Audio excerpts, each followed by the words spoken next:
ಕರ್ನಾಟಕ ಬಂದ್ ಆಗೋದಿಲ್ಲ ರೀ. ಯಾರೋ ಎಲ್ಲೋ ಕೂತ್ಕೊಂಡು ಬಂದ್ ಮಾಡ್ಬೇಕು. ಯಾರು ಮಾಡ್ತಾರೆ? ಏನೂ ಆಗೋದಿಲ್ಲ. ಸುಮ್ಮನೆ ಇವರು ಅನವಶ್ಯಕವಾಗಿ ಇವರು ಪ್ರತಿಷ್ಠೆಗೋಸ್ಕರ ಈ ಬಂದ್ ಕರೆ ಕೊಟ್ಟಿದ್ದು. ಇವತ್ತು ಏನೂ ಆಗೋದಿಲ್ಲ, ಬಂದ್ ಸಕ್ಸಸ್ ಆಗೋದಿಲ್ಲ, ಆಗಬಾರ್ದು. ಯಾಕಂದರೆ ಯಾರೋ ಪುಂಡ್ರು 4 ಜನ ಇವತ್ತು SSLC ಎಕ್ಸಾಮಿನೇಷನ್ ಬೇರೆ ನಡೀತಾ ಇದೆ. ಮಕ್ಕಳಿಗೆ, ಸಾರ್ವಜನಿಕರಿಗೆ, ಮಕ್ಕಳಿಗೆ ಗೊಂದಲ ಹುಟ್ಟಿಸುವಂಥ ಕೆಲಸ ಮಾಡ್ತಾ ಇದ್ದಾರೆ.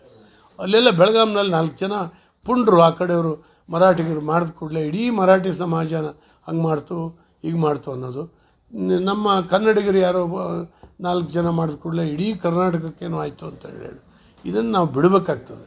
ಪೊಲೀಸ್ ಆ್ಯಕ್ಷನ್ ತೊಗೊಳ್ಬೇಕು ಅವ್ರ ಮೇಲೆ. ಇನ್ನು ಎಲ್ಲೂ ಆ ರೀತಿ ಮಾಡದೆ ಅಂದಂಗೆ ನಾವು ಇನ್ನು ಮಾಡಿದ್ವಿ, ಬಂದೋಬಸ್ತ್ ಮಾಡಿಟ್ವಿ. ಯಾರ್ದೋ ಮಕ್ಕಳಿಗೆ ಮಸಿ ಬಳಿಯೋದು, ಎಲ್ಲೋ ಬಸ್ಸಿಗೆ ಕಲ್ಲು ಹೊಡೆಯೋದು ಏನು ನಡೀತಾ ಇದೆ?